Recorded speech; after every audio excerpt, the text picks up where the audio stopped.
Hello guys, what's up? I hope you are doing fine. This is me Mir Wahid and I am presenting this lecture series for you.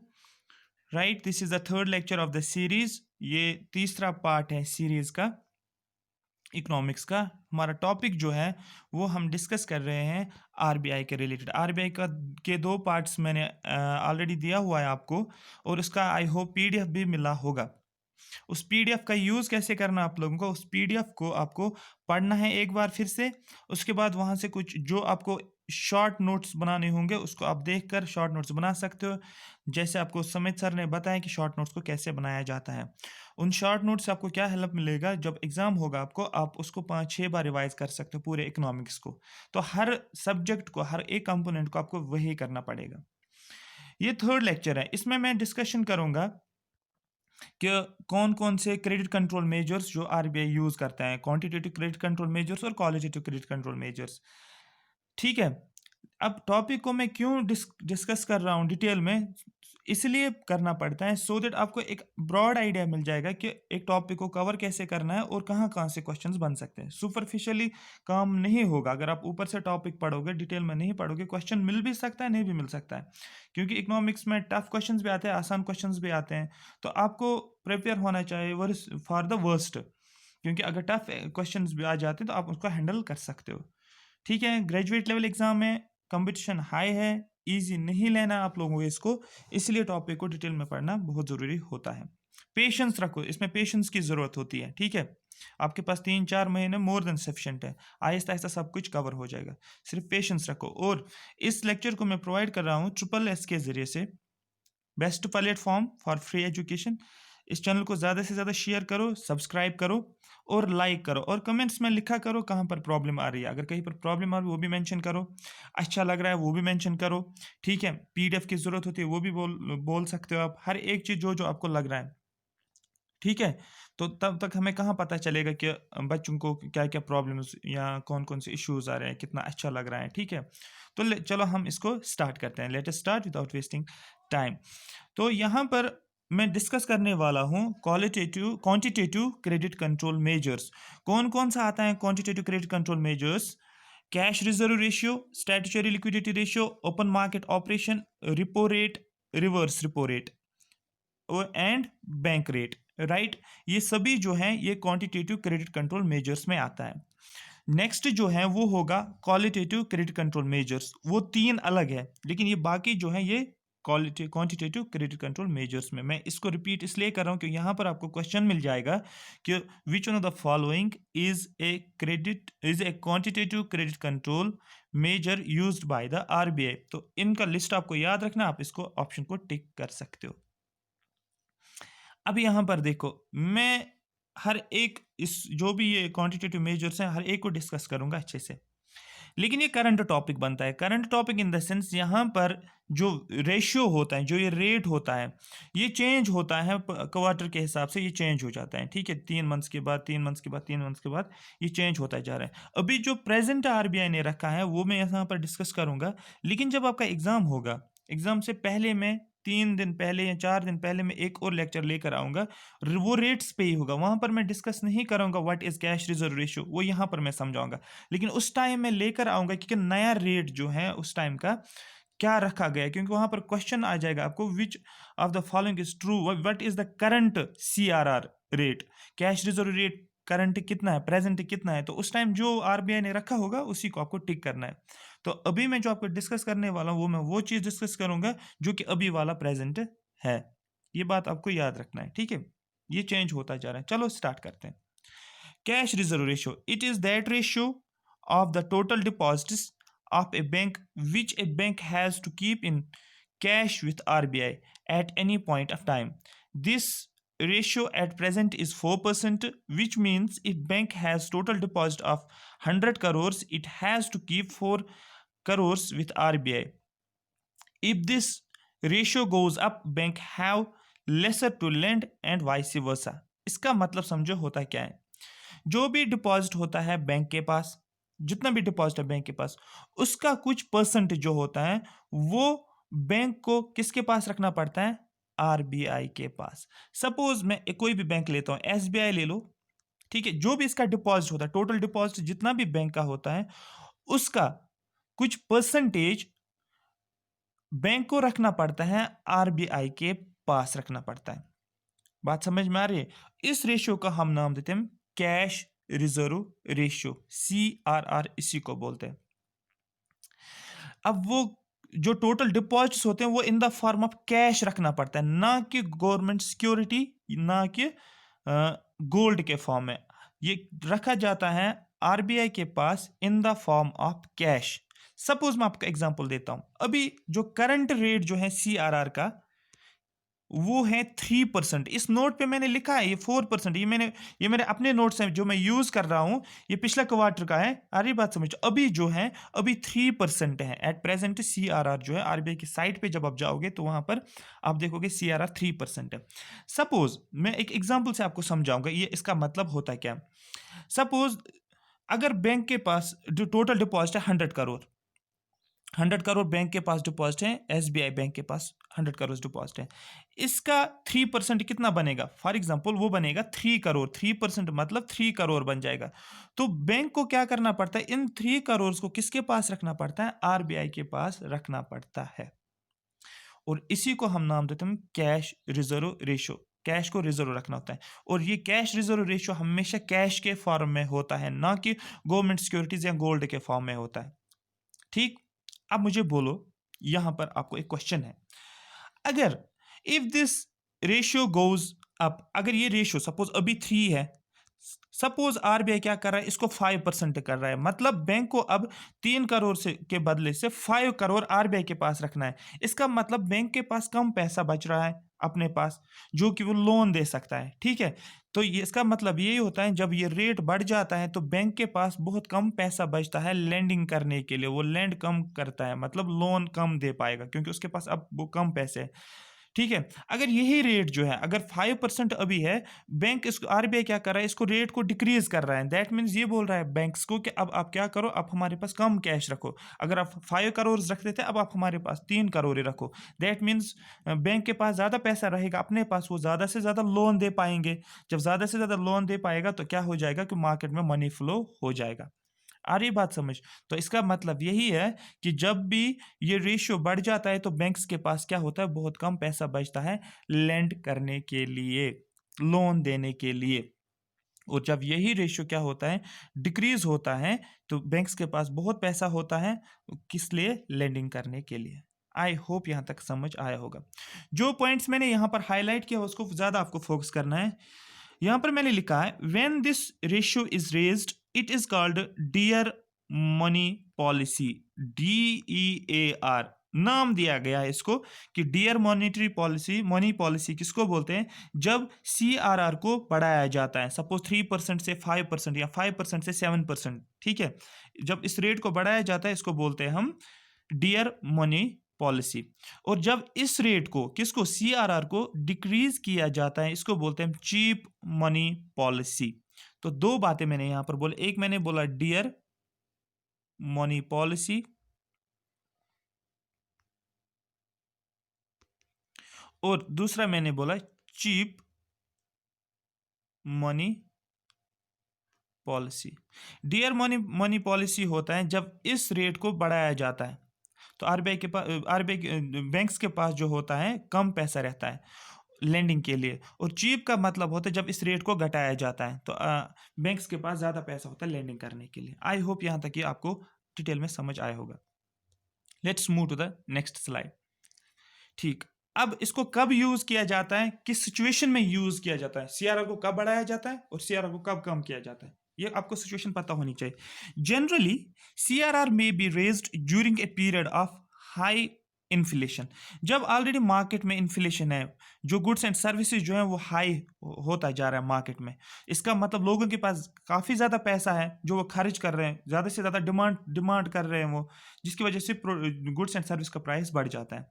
अब RBI क्या बोल रहा है banks को? अब banks को बोल रहा है आप एक काम करो, इस रेशियो को बढ़ा दो, सीआरआर को बढ़ा दो। मतलब सीआरआर का बढ़ना मतलब ये होता है अब बैंक्स को ज़्यादा पैसा देना पड़ता है, आरबीआई के पास रखना पड़ता है, और बैंक्स के पास बहुत कम बचता है लोगों को देने के लिए, जिसकी वजह से क्या होता है, इन्फ्लेशन को हम कंट्रोल कर पाते हैं। आई होप ये चीज़ आप लिंक कर पा रहे हो मैं क्या यहाँ पर बोल रहा हूँ। ठीक है, ये हो गया एक सिचुएशन। दूसरी सिचुएशन होती है जब इकोनॉमिक स्लो डाउन होता है, इकोनॉमिक स्लो डाउन होता है। ठीक है, अब इस इकोनॉमिक स्लो डाउन को बाहर निकलने के लिए, इसको ओवरकम करने के लिए हमारे पास एक ऑप्शन होता है। आरबीआई क्या बोल रहा है बैंक्स को, ये बोल रहा है कि सीआरआर में आपको, मैं सीआरआर रिड्यूस कर रहा हूँ, तो आरबीआई सीआरआर रिड्यूस करता है, सपोज 5% से 3% लेकर आया। इसका मतलब अब बैंक्स को बहुत कम पैसा रखना पड़ता है आरबीआई के पास। तो बैंक्स के पास अब पैसा ज़्यादा है, किस लिए, लेंडिंग करने के लिए। तो बैंक क्या करेगा, ज़्यादा से ज़्यादा लोन प्रोवाइड करेगा लोगों को, तो लोग ज़्यादा से ज़्यादा पैसा खर्च करेंगे मार्केट में, मार्केट में मनी फ्लो होगा। जब मार्केट में मनी फ्लो होगा, जो जो इकोनॉमिक स्लो डाउन है, हम इससे बाहर निकल के आएंगे। बात समझ में आ रहा है, हम इससे बाहर जो है, इस इकोनॉमिक स्लो डाउन को हम ओवरकम कर सकते हैं बाय रिड्यूसिंग सीआरआर। राइट, मैं इसको इसलिए बार बार रिपीट करूं क्योंकि आपको समझना पड़ेगा आपको कि कैसे मार्केट में जो होता है सिचुएशन चेंज होती जा रही है। यही था सीआरआर। तो एट प्रेजेंट सीआरआर कितना है, 3% है। राइट, अब एसएलआर, एसएलआर का मतलब क्या होता है, एसएलआर होता है, इसकी फुल फॉर्म अगर पूछी जाएगी आपको, आपको बोलना है स्टैट्यूटरी लिक्विडिटी रेशियो। ये भी एक रेट है। तो यहां पर हम जानेंगे, this is a ratio of total deposits of a bank which it has to maintain with itself in the form of liquid funds comprising cash and mainly government securities. Statutory liquidity ratio ये एक ऐसा ratio होता है, यहाँ पर banks को कुछ deposit रखना पड़ता, जो भी इसके पास डिपॉजिट होता है उसका कुछ अमाउंट जो होता है वो बैंक्स को अपने पास रखना पड़ता है, ना कि आरबीआई के पास। आई एम रिपीटिंग दिस कि स्टैट्यूटरी लिक्विडिटी रेशियो एक ऐसा रेशियो होता है, जो भी टोटल डिपॉजिट्स होते हैं बैंक के पास, उन टोटल डिपॉजिट्स में से कुछ अमाउंट जो होता है, कुछ रेट जो होता है, बैंक्स को अपने पास रखना पड़ता है। ठीक है, या तो ये कैश के फॉर्म में रख सकता है अपने पास, या तो ये गवर्नमेंट सिक्योरिटीज के फॉर्म में रख सकता है अपने पास। बात समझ में आ रही है। अब इसको सीआरआर में मैंने डिफरेंस क्या बोला था, सीआरआर में ये सिर्फ कैश में रख सकते हैं आरबीआई के पास, लेकिन जब इसको एसएलआर में मेंटेन रखना पड़ता है, ये कैश में भी रख सकता है और गवर्नमेंट सिक्योरिटीज में भी रख सकता है। ये क्वेश्चन पूछ सकते हैं कि एसएलआर जो है इसको मेंटेन रखा जाता है, क्या इसको कैश के फॉर्म में मेंटेन रखा जाता है या गवर्नमेंट सिक्योरिटीज के फॉर्म में। आपको दोनों को टिक करना है, इसको कैश में भी रख सकते हैं और गवर्नमेंट सिक्योरिटीज में भी रख सकते हैं। जनरली गवर्नमेंट सिक्योरिटीज में ही रखा जाता है। अब मैं इसको बताऊंगा, मैं आपको बताऊंगा क्यों इसको ज़्यादा प्रेफरेंस दी जाती है कि गवर्नमेंट सिक्योरिटीज़ जो है एक बेस्ट ऑप्शन रहता है अगर जो है बैंक इसको मेंटेन करके रखता है। दिस रेशियो प्रेजेंटली इज, अब एसएलआर प्रेजेंटली कितना है, 18%। मैंने यहाँ पर 19.5 लिखा है क्योंकि ये मेरा जो पिछला, ये मेरे पहले वाले नोट्स है जो मैं खुद के लिए यूज़ कर रहा हूँ, तो उस टाइम रेट ये था। ठीक है, अभी प्रेजेंट जो है एसएलआर ये 18% है, इसको मैं हाईलाइट कर रहा हूं। विच मीन्स अगर बैंक के पास कितना है, which means bank have to invest, bank को कितना इन्वेस्ट करना है, दैट मीन्स 18% इन्वेस्ट करना है of their total deposit in government securities. जो भी बैंक के पास टोटल डिपॉजिट है उसका 18% निकालना है। सपोज बैंक के पास सपोज 100 करोड़ है, उसका 18 करोड़ बैंक को अपने पास रखना है, किसमें, गवर्नमेंट सिक्योरिटीज में, या कैश में भी रख सकता है, लेकिन जनरली हम प्रेफरेंस देते हैं गवर्नमेंट सिक्योरिटीज को। क्यों गवर्नमेंट सिक्योरिटीज को रखा जाता है, सो दैट ये गवर्नमेंट सिक्योरिटीज बॉन्ड होता है, एक बॉन्ड बनाया जाता है, इसका टाइम पीरियड भी होता है, इसका पीरियड ऑफ मैच्योरिटी भी होता है, 5 साल के लिए, 10 साल के लिए इसको रखा जाता है। अब ये गवर्नमेंट क्या करता है, ये गवर्नमेंट किसको देता है, बैंक को देता है, कौन सी, गवर्नमेंट सिक्योरिटीज, और बैंक इसको अपने पास रखता है, और बैंक क्या करता है, गवर्नमेंट को पैसा दे देता है, गवर्नमेंट को जो पैसे चाहिए होता है उसको गवर्नमेंट सिक्योरिटीज के बदले दिया जाता है। सो दैट गवर्नमेंट सिक्योरिटीज में इसलिए इसको रखा जाता है, सो दैट ये गवर्नमेंट क्या कर सकता है, वो पैसा जनरेट कर सकता है, किन से, बैंक से। इसलिए बोला जाता है कि बैंक्स को क्या करना पड़ेगा, जी सिक्योरिटीज को मेंटेन रखना पड़ता है, सो दैट इससे फायदा होता है गवर्नमेंट को जब गवर्नमेंट बोरोइंग करता है। यहां पर लिखा भी होगा कि the principal objective of SLR is to enable the government to borrow from banks against its securities. जो कि गवर्नमेंट सिक्योरिटीज होती हैं, जब भी गवर्नमेंट को बारो करना होता है बैंक से, तो वो इन गवर्नमेंट सिक्योरिटीज को किनको देता है, बैंक को देता है, और बैंक इनको क्या करता है, बैंक इनको कैश देता है, मनी देता है, ठीक है। और ऑलरेडी बैंक को रखना पड़ता है क्या, इसको मेंटेन, किसको, स्टैट्यूटरी लिक्विडिटी रेशियो को। तो बैंक को भी चाहिए होता है गवर्नमेंट सिक्योरिटीज, तो बैंक को चाहिए गवर्नमेंट सिक्योरिटीज एसएलआर को मेंटेन करने के लिए, और गवर्नमेंट को चाहिए बारोइंग्स, पैसा चाहिए गवर्नमेंट को, तो गवर्नमेंट जो होता है उससे पैसा ले लेता है, ठीक है। India is the only country having SLR, India एक ऐसी कंट्री है जहां पर एसएलआर देखने को मिल रहा है, बाकी किसी कंट्री में एट प्रेजेंट एसएलआर नहीं है, ना तो अभी तक था। तो इंडिया में ही ये एसएलआर जो है प्रोवाइड किया गया है, ये फैसिलिटी, राइट। अब जी सिक्योरिटीज का मतलब क्या होता है, गवर्नमेंट सिक्योरिटीज, जी सिक्योरिटी का मतलब होता है गवर्नमेंट सिक्योरिटीज। ये एक बॉन्ड होता है, मैं यहाँ पर बना रहा हूँ कुछ इस तरीके से होता है, ये लोन, ये गवर्नमेंट देता है किनको, बैंक्स को देता है, और गवर्नमेंट को लोन मिलता है इसके बदले। इसका रेट ऑफ इंटरेस्ट भी होता है, सपोज गवर्नमेंट इसको बोल रहा है कि मुझे इतना, सपोज 100 करोड़ पैसा चाहिए, किन से, बैंक से बोलता है, और गवर्नमेंट इसको ये बॉन्ड देता है, बोल रहा है कि ये गवर्नमेंट सिक्योरिटीज है, आप अपने पास रखो इसको, और मुझे 100 करोड़ चाहिए। फिर जब गवर्नमेंट इनको पैसा वापस देता है 100 करोड़, और उसको इंटरेस्ट रेट भी मिल जाता है, बैंक को पैसा भी, एक्स्ट्रा पैसे मिल जाते हैं, सपोज 10 लाख इनको एक्स्ट्रा मिल जाता है, और वो इंटरेस्ट रेट भी मेंशन होता है।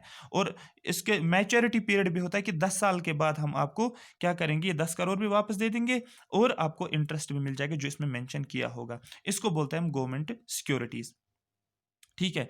गवर्नमेंट सिक्योरिटी में ये लिखा है, having a rate of interest and maturity period. अब दो टाइप्स हमारे पास हैं, जी सिक्योरिटीज के दो टाइप्स हैं हमारे पास। We have two types of government securities, एक शॉर्ट टर्म गवर्नमेंट सिक्योरिटीज है, और लॉन्ग टर्म गवर्नमेंट सिक्योरिटीज होती है, right. Short term government securities example जो है इसकी टी बिल्स, ट्रेजरी बिल्स जिनको आप नाम बोलते हो, ठीक है। तो क्वेश्चन आता है कि टी बिल्स क्या लॉन्ग टर्म सिक्योरिटीज हैं या शॉर्ट टर्म है। आपको बोलना है टी बिल जो होते हैं ये शॉर्ट टर्म गवर्नमेंट सिक्योरिटीज होती हैं। दीज आर इशूड फॉर, इसको इशू किया जाता है 91 डेज के लिए, 182 डेज के लिए भी होता है, और मैक्सिमम पीरियड ऑफ 364 डेज के लिए, मतलब एक साल तक इसका मैक्सिमम पीरियड होता है इन टी बिल्स को इशू करने के लिए, ठीक है। तो ये शॉर्ट टर्म सिक्योरिटी होती है।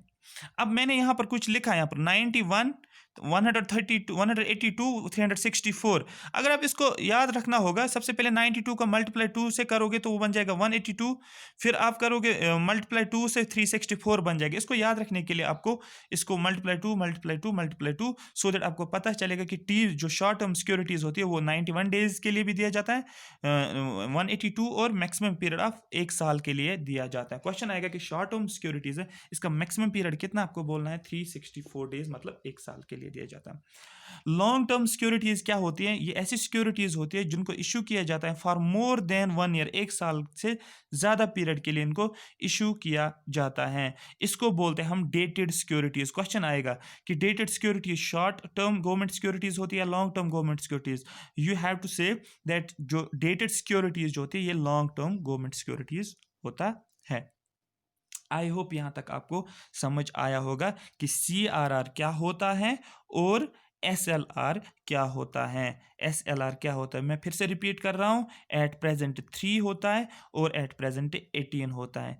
फिर से मैं रिपीट कर रहा हूं, ये डिफरेंस में एक्चुअली बोल रहा हूं सो दैट आपको अंदाजा लगेगा कि इस टॉपिक को याद कैसे रखना है, ठीक है। 3% तो रखना है, लेकिन किसके पास रखना है, RBI के पास रखना है। अब किस फॉर्म में रखना है, आपको बोलना है कैश के फॉर्म में, इन द फॉर्म ऑफ कैश। यहां तक आपको ये चीज याद रखनी है, ठीक है। क्यों इसको प्रोवाइड किया जाता है, इन्फ्लेशन जो होता है इसको कंट्रोल करने के लिए, या स्लो डाउन जो होता है उसको ओवरकम करने के लिए, स्लो डाउन से हमें बाहर निकलना होता है, उसको हम यूज करते हैं। उस टाइम या तो CRR बढ़ाते हैं या तो कम करते हैं, डिपेंड करता है कौन सी सिचुएशन होती है। और SLR में मैंने आपको बोला ये 18% होता है एट प्रेजेंट, और ये रखा जाता है बैंक को किसके पास, अपने पास, ना कि RBI के पास। ये किस में रखा जाता है, कैश के फॉर्म में भी रखा जाता है, और ये किसके फॉर्म में रखा जाता है, ये गवर्नमेंट सिक्योरिटीज के फॉर्म में रखा जाता है। जनरली SLR अगर आपको आएगा कि किस में रखा जाता है, आपको बोलना है कैश और गवर्नमेंट सिक्योरिटी। तो बेस्ट वे जो है वो कौन सा, वो गवर्नमेंट सिक्योरिटीज होती है, सो दैट गवर्नमेंट जो होता है उसको यूज करके बैंक से पैसा ले सकता है, और बैंक गवर्नमेंट इसको फिर वापस भी प्रोवाइड करता है, और उनको इंटरेस्ट भी देता है, जो बैंक को इंटरेस्ट मिलना चाहिए इसके ऊपर वो भी उसको मिल जाता है, ठीक है। बात समझ में आ रही है? तो यहाँ तक आपको ये समझ आया होगा। अब नेक्स्ट जो हम जा रहे हैं that is open market operation, जिसको बोलते हैं OMO, ओपन मार्केट ऑपरेशन। ये रिलेटेड टू गवर्नमेंट सिक्योरिटीज होते हैं। Open market operation related to government securities. कितने गवर्नमेंट सिक्योरिटीज को सेल किया जाता है, इसमें सेलिंग भी की जाती है गवर्नमेंट सिक्योरिटीज की, और बाई भी गवर्नमेंट सिक्योरिटीज किया जाता है। तो selling and buying of government securities is called as open market operation. Short में इतना याद रखना है, लेकिन डिटेल में हम जानेंगे कि इसका यूज कैसे किया जाता है। These are operations conducted by RBI from time to time throughout the year, under which sometimes it sells government securities to banks and sometimes it may buy government securities from banks. Generally, when it sell government securities, the objective is to absorb excess liquidity lying with the banks, which can lead to inflation. हाँ, यहाँ पर देखो, एक ऐसा operation जो RBI conduct करता है। अब आरबीआई इसमें क्या करता है? आरबीआई इसमें क्या करता है? या तो ये गवर्नमेंट सिक्योरिटीज को सेल करता है, किनको? बैंक्स को देता है। ठीक है, गवर्नमेंट सिक्योरिटीज बैंक्स को देता है, और बैंक इसको क्या, बैंक से क्या लेगा? ये बैंक से ये पैसा ले लेता है, मनी लेता है। क्यों मनी लिया जाता है? क्योंकि अगर बैंक जो होता है ऑलरेडी मार्केट में इन्फ्लेशन चल रहा है, तो गवर्नमेंट को कंट्रोल करना है उस पैसे फ्लो, मनी फ्लो जो होता है, जो इन्फ्लेशन, तो उसको कंट्रोल करने के लिए गवर्नमेंट बैंक्स को क्या बोलता है कि आप क्या कर सकते हो, आप ये गवर्नमेंट सिक्योरिटीज ले लो और हमें पैसे चाहिए।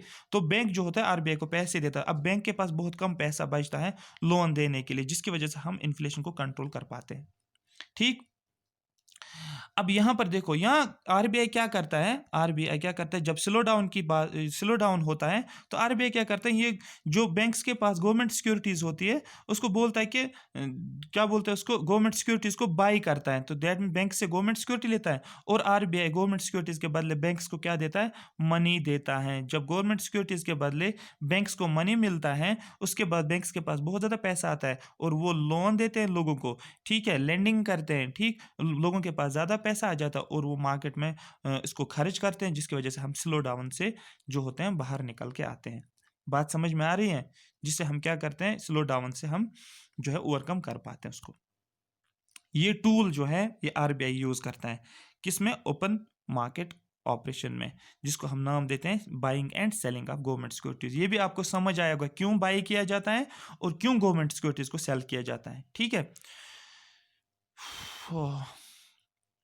नेक्स्ट इज हाँ, व्हेन इट बाइज सिक्योरिटी, जब आरबीआई सिक्योरिटी बाई करता है, कहां से बाई करता है? बैंक से बाई करता है। The objective is to inject liquidity.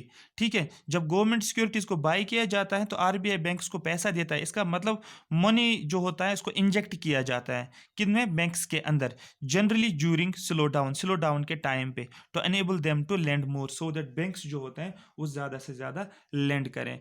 उस टाइम आरबीआई क्या करता है, वो गवर्नमेंट सिक्योरिटीज को खरीदता है और बैंक्स को पैसा देता है और बैंक्स उसको लेंड करते हैं मार्केट में, जिसकी वजह से हम स्लो डाउन से बाहर निकल के आते हैं। नेक्स्ट जो है, नेक्स्ट सेंटेंस वो है when government borrows from the bank, जब गवर्नमेंट इन्हीं गवर्नमेंट सिक्योरिटीज को बारो करता है, बाई करता है, कहाँ से? बैंक से। It crowds out the money, तो पूरा मनी किसके पास आ जाता है? ठीक है, मनी किसके पास आ जाता है? अब आरबीआई के पास। बैंक्स के पास क्या बच जाता है? बैंक्स के पास गवर्नमेंट सिक्योरिटीज बचती है। अब बैंक्स के पास पैसा भी नहीं होता उतना पैसा कि वो प्राइवेट सेक्टर्स को क्या करें, लोन पे दे दे। ठीक है, इसलिए इसको बोला जाता है when government borrows government securities from the borrows government securities, sorry, जब गवर्नमेंट क्या करता है, ये बारो करता है मोर फ्रॉम द बैंक्स, जब गवर्नमेंट बहुत ज़्यादा पैसा बारो करता है बैंक से और उनको क्या देता है, गवर्नमेंट सिक्योरिटीज, बैंक्स के पास बहुत कम पैसा बचता है प्राइवेट सेक्टर्स को देने के लिए, यही बोला जाता है it crowds out the money. ठीक है, next is repo rate and reverse repo rate. ठीक है, हाँ, तो रिपो रेट और रिवर्स रिपो रेट हम देखते हैं। रिपो रेट का मतलब होता है रिपर्चेज ऑपरेशन। क्वेश्चन अगर आएगा, री का मतलब होता है रिपर्चेज, एक्चुअली रिपो का मतलब होता है repurchase, repurchase operation under which RBI lends to banks for a very short period, overnight के लिए या 7 दिन के लिए या 14 डेज के लिए या मैक्सिमम पीरियड ऑफ 21 डेज के लिए दिया जाता है। इसको समझो, एक ऐसा रेट जिसमें क्या किया जाता है, आरबीआई क्या करता है, ये लेंड करता है, किन को लेंड करता है?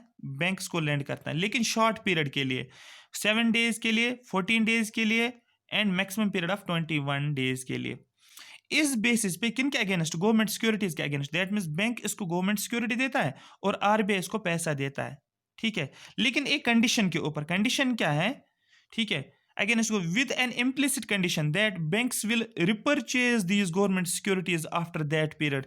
इस कंडीशन पे सो दैट बैंक क्या करे, 7 डेज के बाद या 14 डेज के बाद या 21 डेज के बाद बैंक इन गवर्नमेंट सिक्योरिटीज को वापस खरीदेगा और आरबीआई को वापस पैसा मिलेगा। इस कंडीशन पे इसको बोला जाता है रिपो रेट। तो रिपो रेट शॉर्ट में आपको याद रखना है, जब आरबीआई लेंड करता है, बैंक्स को पैसा देता है अगेंस्ट गवर्नमेंट सिक्योरिटीज, इस कंडीशन पे कि बैंक जो है उन गवर्नमेंट सिक्योरिटीज को जो है वापस खरीदेगा। किससे? आरबीआई से। कब? जितना टाइम पीरियड होगा, 7 दिनों के बाद, 14 डेज के बाद या 21 डेज मैक्सिमम पीरियड होता है, इसलिए इसको बोलता है ये शॉर्ट टर्म, शॉर्ट पीरियड के लिए दिया जाता है, right. Reverse repo rate at present की अगर हम बात करेंगे, बैंक रेट कितना है, रिपो रेट कितना है, वो 4%, एट प्रेजेंट 4% है। इसको याद रखना है। पॉलिसी रिपो रेट जो है अभी, सॉरी सीआरआर जो है अभी वो 3% है। सॉरी गाइस, सीआरआर 3% है एट प्रेजेंट। सीआरआर कितना है? 3% सीआरआर है, राइट। वेट, हाँ सॉरी, ये रिपो रेट में बोल रहा था, रिपो रेट। रिपो रेट अभी, सॉरी, रिपो रेट अभी 4% है। ये इसको थोड़ा सही हो गया, मिस्टेक, स्क्रीनशॉट हो गया इसका। तो रिपो रेट एट प्रेजेंट कितना है? वो है 4%। रिवर्स रिपो रेट का मतलब क्या होता है? इसका उल्टा, इसका उल्टा जो होता है हाँ, reverse repo, bank lends to the RBI for a very short period against government securities with an implicit condition that RBI will repurchase the securities after that period prevailing, हाँ आफ्टर दैट पीरियड। तो reverse repo rate का मतलब होता है banks lend to the RBI. अब banks क्या करते हैं? बैंक्स पैसा देते हैं, किसको? लेंड करते हैं आरबीआई को, ठीक है, किन के अगेंस्ट? गवर्नमेंट सिक्योरिटीज के अगेंस्ट। तो बैंक्स इनको मनी देता है, ठीक है, लोन देता है, ठीक है, आरबीआई इसको गवर्नमेंट सिक्योरिटीज देता है कुछ टाइम पीरियड के लिए, जी सिक्योरिटीज, और इस कंडीशन पे कि आरबीआई क्या करेगा? आरबीआई इन गवर्नमेंट सिक्योरिटीज को वापस खरीदेगा उस टाइम के बाद। आ रही बात समझ? इसको बोला जाता है रिवर्स रिपो रेट, ठीक। और at present reverse repo rate कितना है? 3.35% जो है रिवर्स रिपो रेट है। बात समझ में आ रही है? ठीक है। नेक्स्ट जो है दीज ऑपरेशंस, ठीक है, are carried out by the RBI. CRR की बात करें, एसएलआर की बात करें, रिपो रेट की बात करें, रिवर्स रिपो रेट की बात की, ये सभी ऑपरेशन जो हैं इनको कौन कंडक्ट करता है? ठीक है, कैरी आउट कौन करता है? आरबीआई, ठीक है। क्यों कंडक्ट करता है? To adjust short term liquidity with the banks. जो शॉर्ट टर्म लिक्विडिटी को एडजस्ट करना है, जो भी प्रॉब्लम्स आते हैं बैंक्स के पास, पैसा अगर कम है तो उसको पैसा मिल जाता है, अगर बैंक्स के पास पैसा ज्यादा है तो उसको भी कंट्रोल किया जाता है इन टूल्स के जरिए से, ठीक है। हाँ, यहाँ पर नेक्स्ट हम चलेंगे। नेक्स्ट जो है ये हम बात करेंगे यहाँ पर बैंक रेट की। बैंक रेट होता क्या है? ठीक, bank rate is rate of interest at which RBI lends to the banks for a longer period. यहां पर आपको ध्यान रखना है, फोकस करना है लॉन्गर पीरियड के लिए, लॉन्गर पीरियड के लिए। तो यहां पर आरबीआई जो होता है वो पैसा देता है, लेंड करता है, किसको? बैंक्स को देता है, लेकिन लॉन्ग पीरियड ऑफ टाइम के लिए। एट प्रेजेंट एमएसएफ कितना है? एट प्रेजेंट 4.25 है अभी जो है। At present bank rate is 4.25। फिर से मैं रिपीट कर रहा हूँ, 4.25 बैंक रेट एट प्रेजेंट। और बैंक आरबीआई क्या करता है? ये लॉन्ग पीरियड के लिए देता है, किसको? बैंक्स को।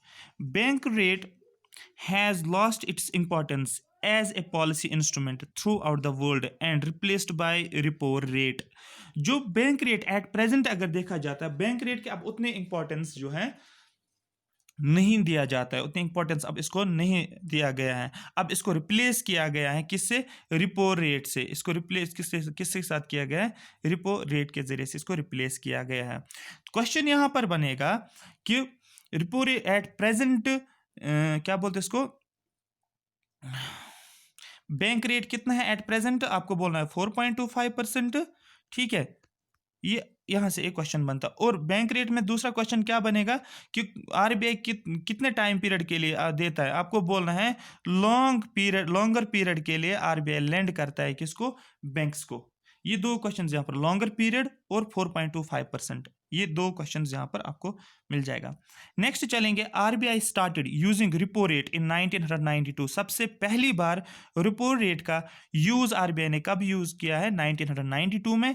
और आरबीआई ने रिवर्स रिपो रेट का यूज किया है उसके 4 साल बाद, दैट मीन्स 1996 में रिवर्स रिपो का यूज किया गया है।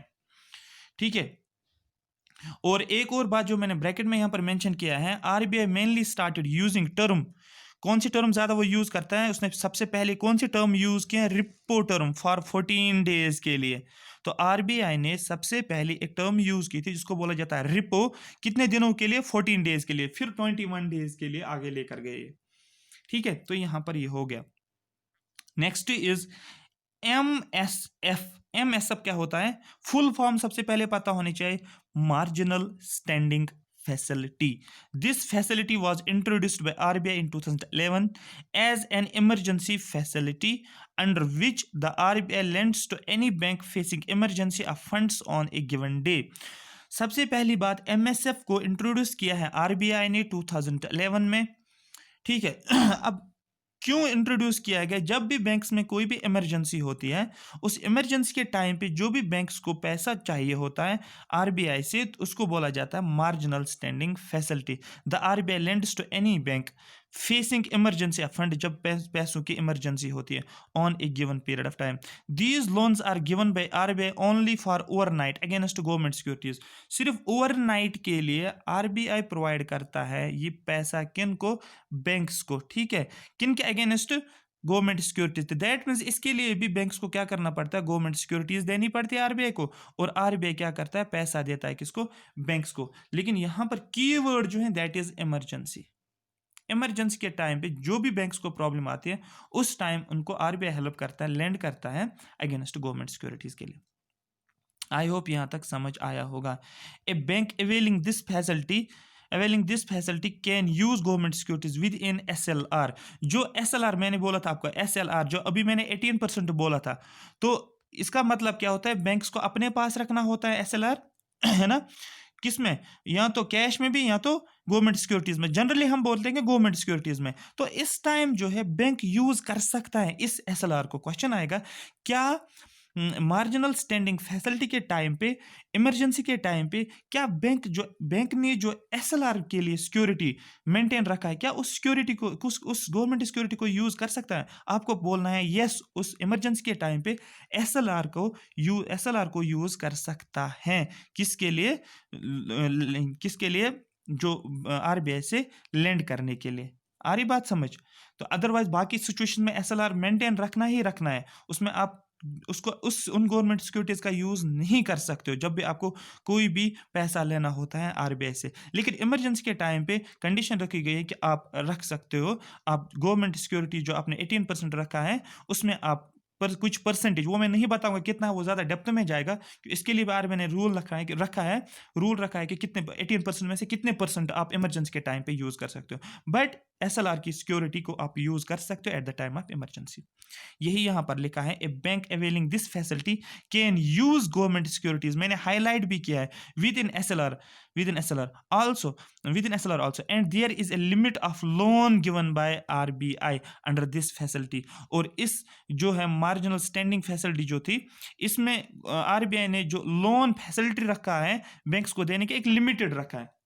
बात समझ में आ रही है? ये नहीं कि उसको जो उस टाइम चाहे होता है, उसमें कुछ लिमिटेड पोर्शन आरबीआई ने रखा है कि उसको मिलना चाहिए, किसको, बैंक को। ठीक, जो नेक्स्ट टॉपिक हमारा होगा वो होगा क्वालिटेटिव क्रेडिट कंट्रोल मेजर्स, और उसके बाद मैं कुछ फैक्ट्स लेकर आऊंगा, इंपॉर्टेंट फैक्ट्स इसी के साथ इसी लेक्चर जो नेक्स्ट लेक्चर होगा qualitative measure credit control measures होगा, और कुछ इंपॉर्टेंट फैक्ट्स जो मिस हुए होंगे या जो करंट में चल रहा है वो लेकर आऊँगा, और उसके साथ होगा इंपॉर्टेंट MCQs 20 से 25, जहाँ से आपको क्वेश्चन बन जाएगा, और इवन कि आप उन क्वेश्चंस को आराम से खुद भी कर सकते हो। ठीक है, डिस्कशन, क्योंकि डिस्कशन जब कंप्लीट हो जाएगा उन MCQs को आप खुद भी कर सकते हो, बट स्टिल मैं उसको उनको फिर से लेकर आऊँगा सो दैट हम इसको रिवाइज करेंगे अच्छे से। उसके बाद आपका ये टॉपिक RBI कवर होगा, हम फिर मूव करेंगे नेक्स्ट टॉपिक के ऊपर। आई होप ये आपको समझ आया होगा। So thank you so much for watching me.